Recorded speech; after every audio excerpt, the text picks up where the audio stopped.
하나님 말씀 출애굽기 28장 1절에서 14절까지 말씀 교독합니다.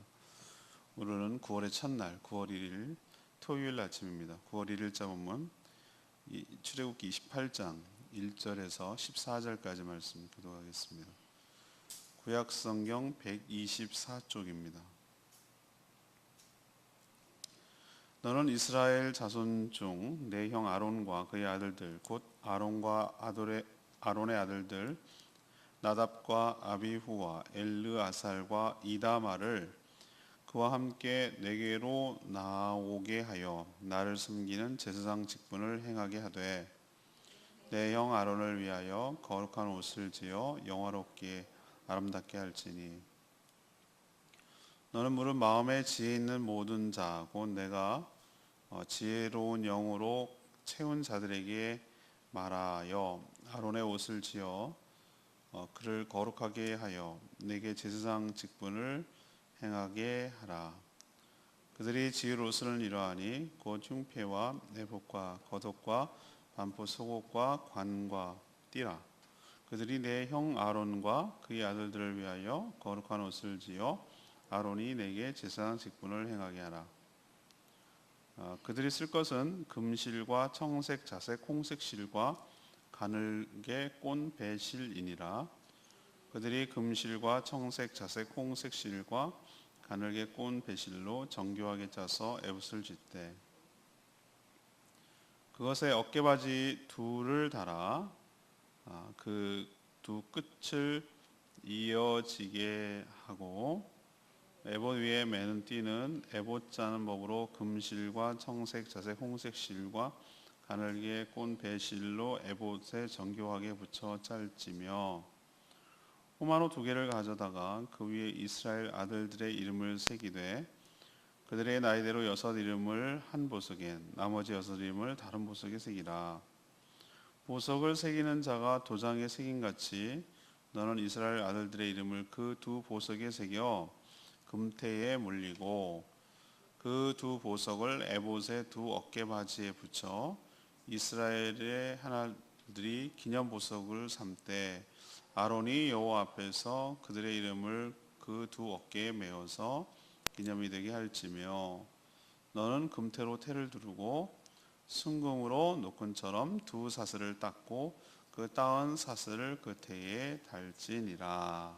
아멘. 어제까지는 그 성막의 제작을 위해서 설계대로 어떻게 해야 되는지에 쭉 설명했다면 오늘부터 또 한 주간은 이 제사장, 그 성막과 성소에 섬길 제사장이 누가 되어야 되는지 또 어떤 과정과 절차를 거쳐야 되는지에 대해서 설명을 하게 됩니다. 오늘은 이제 복장 부분에 얘기를 하는데요. 하나님께서 오늘 보니까 모세에게 아론과 그의 아들들을 제사장으로 세우라고 구별해서 이렇게 명령하고 있습니다. 우선 그들에게 거룩한 옷을 지어 입혀서 영화롭고 아름답게 해서 그 제사장 직분을 수행하라고 하셨습니다. 제일 먼저 언급되는 복장이 겉옷 위에 있는 조끼 같은 에봇입니다. 에봇. 우리로 치면 앞치마 같기도 하고 조끼 같기도 하고 이 멜빵 앞치마 같기도 하고 이런 것이 에봇인데요. 이것을 입히라고 하셨어요. 그 에봇의 두 어깨띠에다가 이렇게 큰 띠가 이렇게 내려오는데 호마노라는 보석. 호마노가 보석이 좀 뭔지 모르겠어요. 본 적이 없어서. 그래서 보석에 그 한 개의 보석이 6개. 이거 나이 순으로 하라고 그랬습니다. 루벤이 아마 제일 위에 섰겠죠. 이 6개씩 이렇게 새겨서 도장 파듯이 새겨서 달고 그 겉을 금태로 물리게 해서 부착을 하라고 했습니다. 하나님께서 오늘 이 제사장이 갖춰 입어야 할 복장, 이 복장을 통해서 무엇을 우리가 알 수 있을까라는 것이죠. 첫 번째는 1절에 있는 말씀대로 은혜로 하나님의 제사장이 되어서 섬긴다는 것을 우리에게 알려줍니다. 하나님은 성막과 이제 성막에 대해서 어저께 쭉 설명했고 이 성막에서 섬길 제사장을 이제 구별해서 세우라고 명령하시거든요. 근데 제사장이 될 수 있는 사람은 누가 될 수 있냐면 모세의 형 아론과 그의 아들들 4명이 나오죠. 나답, 아비후, 엘르아살, 그다음에 이다말 이렇게 4명의 아들들이 제사장 역할을 해야 됐어요.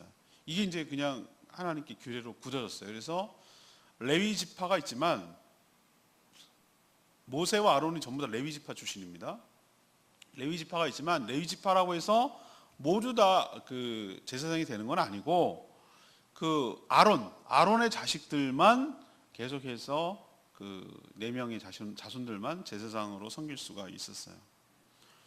제사장이란 게 뭐죠? 하나님과 백성 사이에서 양쪽을 다 섬기는 그런 직분이에요. 하나님을 섬기고 또 백성들도 섬기고 섬기는 직분이에요. 백성들의 죄를 제사를 통해서 태우고 용서받을 수 있도록 돕는 것이고요. 또 하나님의 사죄의 은총과 축복을 백성들에게 전달하는 역할을, 선포하는 역할을 하고요. 그래서 백성들이 하나님의 율법대로 살도록 가르쳐야 할 책임도 있어요. 어떤 학자들이나 그 얘기를 듣는데 제가 굉장히 공감이 됐어요. 많고 많은 지파가 있었을 거란 말이죠. 근데 레위 지파에게 이걸 맡겼어요. 레위 지파가 이런 성소에서 섬기고 하는 거죠. 이 지파는 그것도 주지 않아요. 땅도 기업으로 안 줬어요. 요셉은 한 몫을 받아야 되는데 2몫을 받았어요. 2몫을. 므낫세와 에브라임이 원래 야곱으로 치면 손자예요, 손자. 근데 얘네가 2몫 받고, 그러면 2몫 받은 대신에 그럼 하나가 없어졌잖아요, 12이니까. 레위 지파는 땅도 안 줬어요. 누가 그러더라고요. 레위 지파가 굉장히 영광스러운 직분이라고 그러는데 어떤 면에서는 벌 받은 거예요, 벌 받은 거. 섬겨야 돼요. 자기 형제들 모든 백성들을 하나님 쪽에 섬기는 거예요. 섬기는 작업이에요. 근데 섬기는 것이 하나님을 섬기기 때문에 영광스럽긴 한데 알고 보면은 참 피곤하고 힘든 직분이에요. 근데 요셉을 팔아먹는 과정에서 레위가 못된 짓 합니다. 그리고 가나안으로 땅으로 이주할 때 레위가 그렇게 좋지 않은 역할을 해요. 그래서 레위 지파에게 왜 특별한 이런 일을 주셨을까? 한편으로 생각하면 그게 특권인데 한편으로 생각하면 섬겨야 되는 가혹한 어떤 벌일 수도 있어요. 땅도 안 주시고, 만약에 나머지 12지파가 11조를 안 내고 그 헌물을 안 내면 얘네들은 다 굶어 죽는 거예요. 그래서 수많은 범죄와 무서운 일들이 사사기 때 일어났잖아요. 그래서 보면은 한편으로는 이거 대단한 특권인데 맞아요. 하나님을 섬기고 그렇기 때문에 그렇지만 대단히 고단하고 대단히 섬기는 게 어떤 면에서는 특권이기도 하고 축복이기도 하고 어떤 면에서는 정말 꾸준히 계속 해야 되는 그 어려움, 종 같은 역할을 하는 거잖아요. 하나님의 종, 백성들의 종으로서 섬겨야 되는 아주 힘든 일이라는 것을 우리에게 알 수 있어요. 그렇지만 이거는 하나님을 섬긴다는 측면에서 굉장한 특권이라는 거예요. 근데 이들이 무슨 자격으로 제사장이 될 수 있었죠? 하나님 얘네들이 뭘 했습니까? 아론이 한 일이 있나요? 대변인 했다고요? 그럼 모세를 세우고 모세 자손들이 해야 되잖아요. 모세는 아론보다 훨씬 더 크게 했잖아요. 모세도 결혼했거든요. 이미 있잖아요. 게르손 이런 있잖아요. 그죠? 그 있는데도 불구하고 걔네들은 안 못하게 했어요. 아론의 자녀들이 되게 돼 있어요. 그래서 우리는 이해할 수 없지만 누가 될지, 누구를 시킬지 이거는 전적으로 하나님의 주권이고 하나님의 마음이에요. 하나님 부르심 때문에 된 거예요. 이들은 제사장이 될 만한 업적을 쌓거나 자격을 갖춘 적이 없어요. 그런 거 흔적이 하나도 없어요. 그냥 하나님께서 일방적으로 너 형 아론을 불러라. 그의 아들들도 불러라. 그리고 나를 위하여 백성을 위하여 제사장을 따로 구별하여 세워라. 이렇게 했을 뿐이에요. 어떤 것도 자격 그런 거 없어요. 그냥 하나님께서 일방적으로 불러 제사장으로 삼아 섬기게 했어요. 우리가 신약으로 넘어오면 베드로전서에 보면 왕 같은 제사장이라는 표현을 쓰고 있어요. 저는 우리도 동일하게 생각해요. 왕 같은 제사장이다. 왕 같은. 근데 그냥 제사장만이 아니에요. 왕 같은다는 얘기는 굉장히 존귀하고 권위가 있는 이란 뜻이잖아요. 우리도 역시 하나님과 이 세상 사이에, 양자 사이에서 하나님의 백성들을 섬기고 이 세상을 섬기고 또 하나님을 섬기는 역할을 해요. 중간 사이에서. 근데 우리가 또 하나님 앞에 중보기도를 해요. 이 백성의 어려운 문제를, 이 나라의 어려운 문제를, 여러 가지 기관장들의 여러 가지 문제들을 갖다가 하나님 앞에 가서 이렇게 아뢰는 작업을 우리가 한단 말이에요. 이게 제사장 역할이거든요. 중간에 중보하는 역할. 그렇기 때문에 우리도 똑같은 마음을 가져야 될 거라고 보는 거예요. 뭐냐면 하나님, 우리도 자격이 있어서 하나님께서 이것을 구별하여 우리를 택하여 주시지 않은 줄 압니다. 하나님의 전적인 은혜와 하나님의 사랑으로 선택받고 이 막중하고 귀한 일을 감당케 하심에 감사드립니다. 그러니 그 은혜를 기억하고 감사한 마음으로 잘 충성하며 섬기는 저희들 되기를 원합니다. 이것이 오늘 첫 번째 교훈이에요. 자, 두 번째 얘기는 3절에 나오는데요. 거룩한 옷을 지어 입고 나서 섬긴다는 거예요. 거룩한 옷을 지어 입고 나서 섬긴다는 거죠. 하나님은 모세에게 제사장 직분을 수행할 때 입을 그 옷, 거룩한 옷을 지어서 입히라 이렇게 오늘 명령하셨어요. 근데 이 옷을 뭐라고 그랬냐면 하나님께서 아름답고 뭐라고 했죠? 영화롭게 한다고 그랬어요. 아름답고 지어서 영화롭게 할지니 라고 3절, 2절에 표현하고 있어요. 이 옷의 재료, 그것을 만드는 소재도 귀하지만 이 옷을 짓는 사람마저도 오늘 뭐라고 했냐면 이 옷을 입어야 되는 사람이 더 귀하잖아요. 근데 하나님께서 뭐라고 했냐면은 3절에 보니까 이 옷을 만드는 사람조차도 뭐 하라고 그랬어요? 지혜롭고 마음에 지혜가 있고 내가 지혜로운 영으로, 지혜로운 영이 성령이잖아요. 가득 채운 사람에게 그 옷을 짓는 것을 맡기도록 그렇게 한 거예요. 와, 옷을 입는 거 정도가 아니라, 입는 사람이 그래야 되는데 옷을 만드는 사람조차도 성령으로 충만하고 지혜와 성령으로 충만한 사람이 이 옷을 만들어라. 그러니까 이 옷이 얼마나 귀하면 이것을 만드는 사람도 이렇게 했겠나라고 싶은 것이죠. 하나님이 제사장이 입을 옷에 얼마나 신경을 많이 쓰시는가, 이것을 오늘 말씀을 통해서 알 수가 있어요. 일단 재료를 볼까요? 재료는 뭐죠? 금실, 그리고 5절에 나오는 청색, 자색, 홍색 실, 그리고 가늘게 꼰 배실.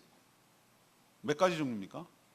5가지 되겠네요. 그죠? 금실, 청색, 자색, 홍색 실, 가늘게 꼰 배실. 이 옷감을 직조하는데 소재가 된 실이에요. 요즘 우린 다 완제품을 사서 입지만 옛날에 삼배를 짤 때 배틀에 놓고 이거 옛날에 있잖아요. 민속촌 가면 볼 수 있는 거 이렇게 해가지고 칙 하고 이렇게 하는 거. 나는 이렇게 C줄 알줄 C줄 알줄 이렇게 번갈아 가면서 이렇게 탁탁탁 해가지고. 근데 그 기본이 되는 게 뭡니까? 실이 있어야 되는 실이. 그렇죠? 그걸 촘촘하게 어떻게 만드느냐는 직조하는 것이고 일단 기본적인 실이 있어야 되는 거예요. 근데 요 5가지가 기본적인 실로 들어갔다는 거예요. 자, 그럼 거룩한 옷을 입으면 거룩해질까? 그렇지 않아요. 오히려 허물과 죄가 있는 인간이 거룩한 옷을 입고 덮고 가리는 거라고 저는 생각을 해요. 우리 역시 예수 그리스도께서 주시는 의의 옷을 덧입었어요. 그렇기 때문에 하나님 앞에 설 수 있는 줄로 압니다. 가만 보세요. 세상도 고귀한 직책일수록, 여기 있는 것일수록 독특한 복장이 있는 거 여러분 기억나세요? 대표적으로 어떤 사람들입니까? 법관들, 여러분 법관 보시면 그 법복이라고 그러죠, 법복. 법복을 안 보는 게 잘 산 거예요. 그거 법복 자주 보면 좋지 않은 거예요. 재판을 받아야 된다는 거니까. 법복을 입어요. 그렇죠? 의사도 가운을 입어요. 기억나시죠? 의사도 가운을 입잖아요. 자, 목회자도 이번 주일날 제가 성례를 시행할 때 제 개인이 하는 게 아니라 그때는 목회자로서의 직분자로서 그 거룩한 성례를 집행하는 거거든요. 그럴 때는 가운을 입어요. 그게 뭘 더워 죽겠는데 왜 입어? 그냥 하지 라고 생각할 때 이런 원리가 있는 거예요. 이 원리가 흘러가는 거예요. 하나님께서 그 개인이 그것을 하는 게 아니에요. 개인은 추하고 더럽고 연약해요. 그렇지만 하나님께서 그것을 가려주시고 그 직분이 고귀하고 거룩하고 아름답기 때문에 하나님께서 이 옷을 통해서 그의 신분이 누구인지를 얘기해 주시는 동시에 그의 허물과 그것을 덮어주시고 의로움으로 하나님께서 가려주시고 그것을 덧입게 해주신다는 것을 이 원리를 통해서 알 수 있어요. 그러니까 제사장에게 그냥 평상복을 하지 말고 이런 아름답고 거룩한 옷을 지어서 입히라고까지 했잖아요. 얼마나 세세하게 디테일하게 이 옷 복장에 대해서 지금 얘기를 하고 있어요. 그만큼 우리도 그게 중요하다는 거예요. 중요하다는 거예요. 우리도 하나님께서 지어주신 거룩한 의의 옷을 입고 예수님께서 그 옷을 우리에게 전가시켜줬어요. 전가시켰다는 얘기는 우리에게 덧입을 수 있도록, 우리가 원래는 그렇지 않은데 위에 이렇게 덧입을 수 있도록 그렇게 거룩한 옷을 입고 존귀하게 쓰임받는 복된 인생으로 살아가게 되기를 간절히 축복합니다. 마지막 세 번째는 12절 말씀이에요. 12절 말씀인데 지금 백성들을 대표해서 책임지고 섬기는 직분이라는 것을 알 수 있어요.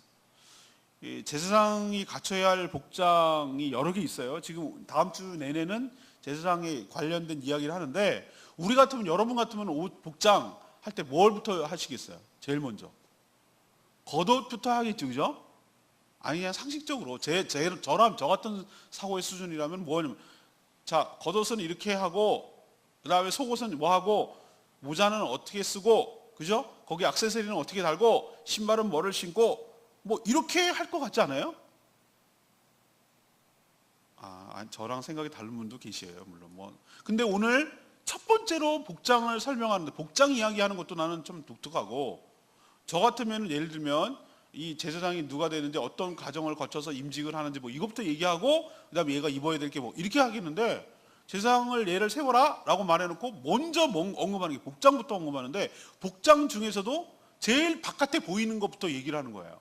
겉옷 말고 겉옷 위에 걸쳐 입을 에봇이라는 거예요. 에봇은 우리에게 없어요. 그런 건 우리가 일상적으로 쓰지 않는데, 굳이 얘기하자면, 굳이 우리의 모양을 갖다가 얘기하자면 뭐냐면 앞치마 같은 거예요. 굳이 우리가 상상할 수 있도록 하자면 앞치마. 그러니까 왜 앞치마라고 얘기하냐면은 겉옷 앞에다가 이렇게 여기다 해야 되는 것이고, 이렇게 쭉 늘어뜨려서, 그 다음에 멜빵이 이렇게 있어서 뒤로 넘어가서 이렇게 하는 거니까 얼핏 보면 조끼 같기도 하고, 얼핏 보면은 앞치마 같기도 하고, 그것을 입으라고 해서 그걸 에봇이라고 불러요. 에봇. 자, 멜빵 같은 두 개의 띠를 서로 연결해서 짜도록 만들었어요. 근데 소재는 비슷해요. 근데 여기에 독특한 것을 달아야 됐어요. 호마노라는 보석. 호마노라는 보석이 저는 못 봐서 그냥 사진으로만 얼핏 본 것 같은데, 보석도 여러 가지 우리 있잖아요, 그죠? 우리는 맨날 사파이어가 아니라 다이아몬드만 알고 있는데, 보석 좋아하는 분들은 뭐 만습디다 보니까 아이고 뭐 사파이어고 난 전혀 관심이 없으니까, 아무튼 호마노라는 보석이 있는데, 그 보석을 두 개를 멜빵에 달아야 됐어요. 이쪽 하나, 이쪽 하나, 띠에다가. 근데 그 호마노라는 보석이 독특해요. 한 보석에다가 6개의 이름을 나이 순서대로 적게 돼 있어요. 지파 이름을. 루벤부터 쭉쭉쭉쭉쭉 나가겠죠. 유다가 세 번째 자식이니까 뭐 나가고 이렇게 쭉 나가고. 그 다음에 이쪽 또 하나에다가 6개. 그럼 12지파 이름이 여기에 들어간 거예요. 그거를 도장처럼 새기듯이 새기라고 그랬어요. 그리고 그 호마노 보석 겉에는 뭘 하면 금태를 두르라고 그랬어요. 금태를 물린다고 그러죠. 그 금태를 이렇게 겉에 라인에다가 물리고, 그것을 갖다가 그 에봇 멜빵에다가 이렇게 달도록 했어요. 두 개가 이렇게 있는 거예요. 그러니까 멜빵 단추같이 큰 단추처럼 보이는 거예요. 자, 이게 무슨 뜻일까요? 왜 멜빵 두어 개에 이렇게 두 개의 보석이 있죠? 근데 보석이 핵심이 아니에요. 보석 안에 새긴 누구가 핵심이죠? 12지파의 이름이, 이게 우리는 자꾸 여기서 성경은 기념하라라고 말하는데, 우리는 이 기념하라는 동사를 자꾸 오해해요. 그러니까 우리는 기념하라 그러면 뭐 생일 축하합니다. 그걸 기념이라고 생각을 하는데, 저는 이 용어도 좀 바꿔야 된다고 생각해요. 너는 이것을 늘 잊지 말고 인식하고 있어라, 그런 뜻으로 해석이 돼야 되는데, 우리 기념하라 그러면은 무슨 뭐 4.3을 기념하라 뭐 이런 뭘 자꾸 이렇게 생각하는데, 그게 아니라 여기에 너의 두 개 보석 가운데 12지파의 이름이 있음을 늘 인식하라, 그런 뜻으로 저는 해석이 되는 거예요. 이 말은 제사장은 개인적인 일이 아니라는 거예요. 이거는 네 개인 일이 아니고 12지파, 그러니까 여기 지파라는 것은 지금의 뭐 12명이 다 죽었죠. 뭐 그 광야 400년, 500년이 지났는데 살아남은 족장의 아들들이 누가 있겠어요. 그러나 그 자손들이 지금 200만이 남아 살아있는데, 그 여기에 새겼다는 얘기는 모든 이스라엘 백성들을 다 의미하는 거예요. 통칭하는 거예요.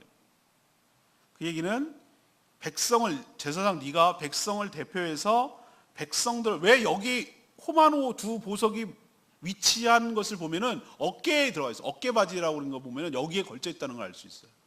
어깨에 메고 12지파를 어깨에 메고 이 직무를 공적으로 수행하는 것임을 잊지 말라라는 뜻으로 저는 해석이 돼요.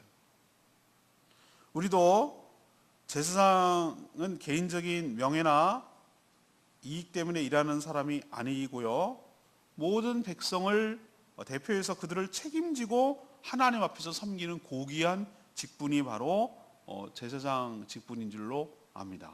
그렇기 때문에 내가 항상 자신이 누구를 책임져야 하는지를 잊지 않는다는 의미에서, 여기 이 목장을 할 때 보면 여기 이름이 새겨져 있는 걸 입을 테니까 항상 잊지 마라 라는 것이죠. 우리도 이런 얘기를 합니다.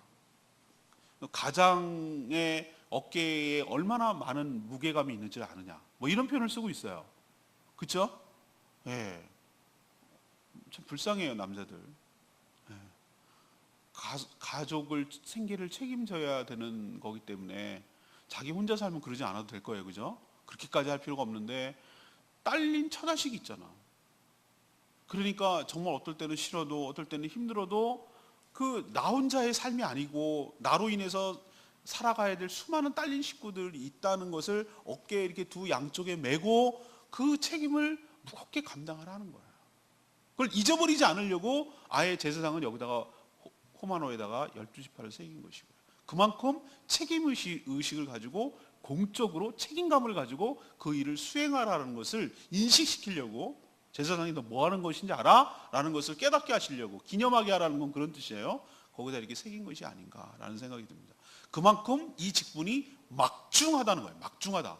그 책임감이 굉장히 크다 라는 것을 우리에게 이야기하고 있는 줄로 압니다. 모든 가정만 그럴까요? 저는 목회자로서 우리 교회 성도들의 모든 영적인 삶뿐만 아니라 모든 삶을 책임져야 되는 무거운 책임감이 생기는 거예요. 그래서 그 양들의 이름을 불러가면서 하나님께 보고하는 거잖아요. 목장 보고서를 다 보면은 이 목장에 이런 어려움들이 있구나. 목자들이 다 보고서를 써갖고 올리거든요. 그러면은 제가 이렇게 쭉 바로바로 읽어요. 읽고 보면서 이분들의 지금 고민은 그거구나. 지금 이런 상태구나. 라는 것, 그리고 또 그거 말고도 제가 여러 경로로 듣는 여러 가지 것들을 보면서 하나님 앞에 그걸 알아야 되는 거예요. 알아야. 보고해야 돼. 내 양떼가 아니고 나는 관리할 책임 목자로서 하나님 앞에 얘기를 해줘야 되는 거예요. 하나님, 이 양이 지금 이런 어려움이 있습니다. 하나님, 이 양이 이렇게 하나님 앞에 감사한 마음이 있습니다. 하나님, 이것을 아뢰고 있습니다. 하나님께 아뢰서 보고를 해야 되는 것이죠.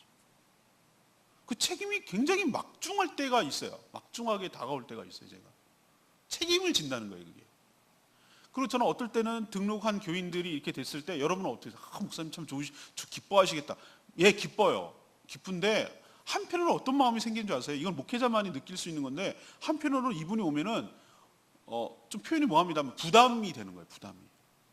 부담이 된다는 뭔 말 아시겠어요? 이 영혼을 내가 책임을 져야 된다는 의미로 등록을 한다는 얘기는 다가오기 때문에, 한편으로는 이분이 한 식구가 돼서 감사하고 기쁘고 한 일원이 돼서 좋고, 한편으로는 내가 이 영혼에 대해서 이제부터는 신경을 쓰고 관심을 갖고 책임을 져야 된다는 그 부담감으로 다가오는 거예요. 근데 이건 거룩한 부담감이에요. 내가 하는 건 아니지만 어쨌든 네가 유심히 관찰하고 보고 하나님께 아뢰고 챙기고 보살피고 이렇게 해야 될 책임이 너에게 있다는 것을 인식시키는 것이에요. 아무튼 우리는 모두 다 이런 막중한 책임감을 가지고 서로가 중보하면서 제사장 역할을 잘 감당해야 될 줄로 믿습니다. 오늘 10절 말씀이 역시 레마의 말씀이었어요. 그들의 나이대로 6 이름을 한 보석에 나머지 6 이름을 다른 보석에 새기라. 이게 호마노 멜빵, 에봇의 멜빵에 하는 얘기인데, 하나님께서 에봇의 보석에만 이름을 새겼을까? 전 그렇지 않고 이사야 49장 16절이 갑자기 떠오르더라고요. 이 구절을 이렇게 묵상하는데 갑자기 그 말이 이사야 묵상하다가 생각나는 말이 있어요. 이사야 49장 16절에 뭐라고 표현된지 아세요? 내가, 하나님이에요. 내가 너를 내 손바닥에 새겼고 너의 성벽이 항상 내 앞에 있나니. 이런 표현이 나와요. 하나님은 영적 이스라엘 백성인 우리의 이름을 어디에 새겼다고요? 손바닥에 새겼대요. 하나님 손이 어디 있겠어요? 이건 우리를 이해하기 위한 의인화시킨 거예요. 우리는 그러니까 잊어버리지 않는다는 거예요. 손바닥에 새겼다. 우리도 옛날에, 요즘은 그렇지 않습니다. 핸드폰이 좋아져서 메모리 기능이 있거든요. 노트펜 같은 경우는 찍찍찍찍 하면 그대로 내가 쓴 대로 기억나잖아요. 그죠? 그거 아니어도 그냥 메모하면 요즘은 다 기능이 있어서 손톱으로 써도 다 써져요. 그거 없어도 그냥 글씨로 메모장에다가 이렇게 정리할 수 있잖아요. 집사람은 그 메모 잘해요. 이렇게 해가지고 안 잊어버리려고. 그죠? 우리는 옛날엔 그거 없을 때 학창시절에 너무 급해. 선생님이 뭐라고 조회 시간에 종례 시간에 뭐라고 얘기했는데 잊어버리면 안 되고 가방은 이미 다 쌌어. 다시 꺼내기는 싫어. 그럼 어떡합니까? 옆에 짝꿍 거 빌려가지고 여기다 써요. 여기다. 그러면 또 엄마한테 혼나잖아요. 뭘 지저분하게 이거 써갖고 다니냐고. 왜? 급하니까 써놓고 잊어버리지 않고 했다가 이제 비닐로 하면 되니까. 여기다 적었어. 새기는 건 아니지만 여기다 적었다. 안 잊어버리려고. 손바닥은 항상 보는 거니까. 하나님께서 손바닥에 새겼다. 우리를 안 잊어버린다는 얘기예요. 항상 보신다는 뜻이에요. 우리를 항상 기억하시고 책임져 주시는 분인 줄 압니다. 그러니 우리도 거룩한 제사장이 되어서 세상과 백성들과 하나님을 섬기며 살아가는 왕같은 제사장으로 살아야 될 줄로 믿습니다. 오늘 세 가지 질문을 했죠. 질문이 뭐였죠? 오늘부터 이제 제사장으로 넘어갑니다. 성소가 끝나고 제사장이 갖춰 입어야 할 복장을 통해서 우리가 알 수 있는 것은 무엇입니까? 라는 것을 오늘 질문이었어요. 첫 번째는 뭡니까? 은혜로 하나님의 제사장이 된다는 거. 자격이 있어서 되는 거 아니라는 거. 아론과 그의 아들들이 뭐가 특별히 공로가 있거나 특별한 자질이 있어서 하는 거 아니라는 거. 하나님께서 일방적으로 택하시고 불러서 제사장으로 삼아 주셨다는 거. 이 은혜라는 거. 자격 없는 자가 한다는 거. 두 번째는 그렇기 때문에 그냥 자연인으로 섬길 수는 없다는 거예요. 성령으로 충만한 자가 복장을 지은 그 옷, 거룩한 옷, 영화롭고 아름다운 옷, 그 복장을 입고 나서야 섬길 수 있다. 우리의 허물과 죄가 가려지고 거룩한 그리스도의 의의 옷을 덧입을 때만 우리가 섬길 수 있다는 것을 보여주는 것이에요. 세 번째는 뭡니까? 이 호마노, 이 에봇이라는 옷에 이 어깨에 호마노의 12지파의 이름이 새겨져 있어요. 너는 너의 개인이 하는 것이 아니라 공적인 업무를 수행하고 있다. 백성을 책임지고 대표해서 일을 하고 있다라는 의식을 잊지 말라는 뜻이에요. 우리도 우리 어깨에 수많은 이름이 걸려 있습니다. 그것을 기쁜 마음으로 책임 있게 잘 감당하는 저와 여러분 되기를 소망합니다. 오늘 말씀 붙들고 기도하기 전에 596장이죠. 아까 불렀던 찬양 596장 부르고 찬양집 596장 부르고 기도하겠습니다.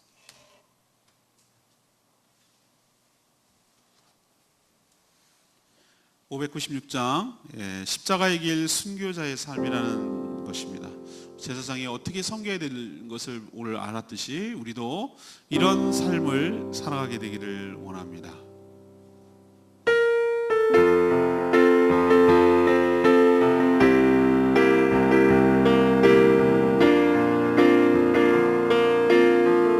내 마음의 주를 향한 사랑이 내 마음의 주를 향한 사랑이 내 안에 주가 주신 진리로 나의 눈에 주의 눈물 채워주소서.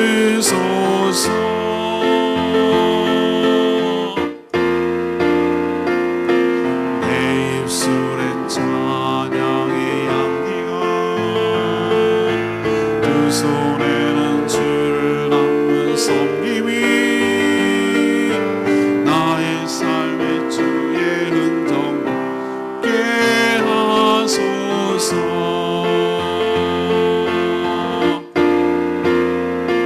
하나님의 사랑이 영원히 함께하리. 십자가의 길을 걷는 자에게 순교자의 삶을 사는 이에게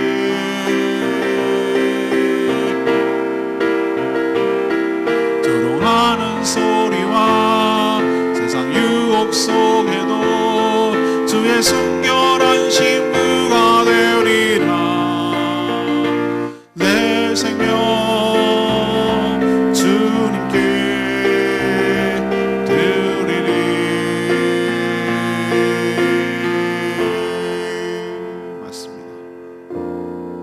우리 없어도 하나님 일 하시겠죠?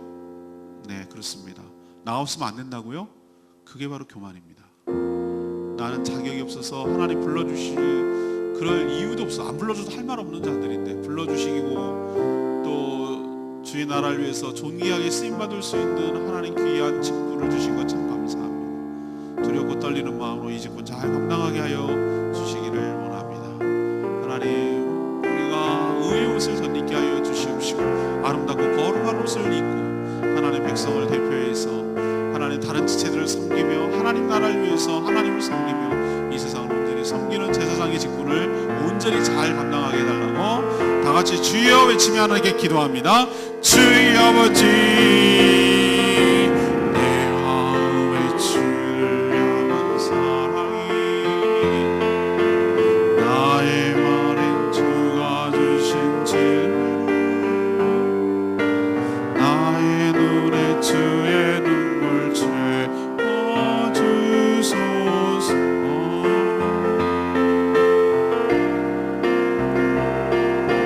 내 입술엔 찬양이 향기나 두 손에는 주를 닮은 섬김이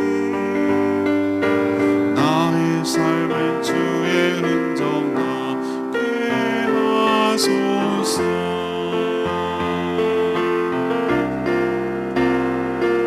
하나님의 사랑이 우리 함께하리.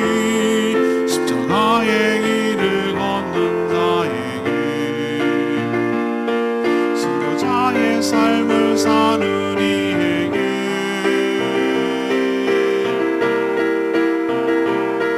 조롱하는 소리와 세상 유혹 속에도 주의 순결한 신부가 되리라. 내 생명 주님께 드리리.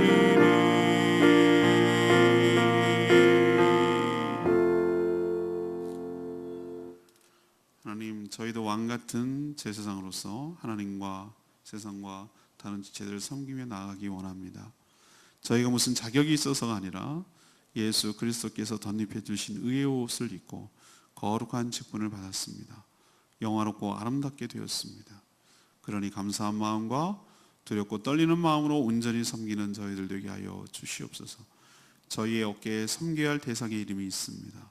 그들의 이름을 불러가며 책임을 지고 섬기게 하여 주시옵소서. 이스라엘 백성들 보석에 새기듯 우리 또한 하나님의 손바닥에 새겨서 우리를 기억하며 우리를 돌보시며 우리를 축복하여 주실 줄로 믿습니다.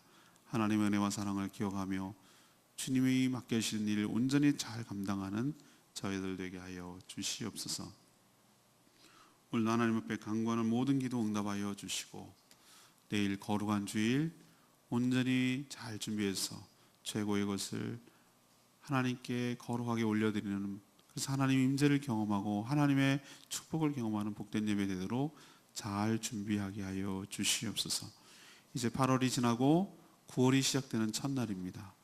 지난 8월도 참 힘든 일들이 참 많았고 어려운 일들 많았고 무더운 여름 나날은 힘들었습니다. 하나님, 이제 9월이 다가왔으니 하나님께서 이 한 달 동안 책임져 주시고 하나님 맡겨진 사명 잘 감당하게 하시고 또 저희들의 발걸음을 선한 길로 인도하여 주시옵시고 영육의 강건을 주시고 하늘이 형통하도록 복내려 주시옵소서.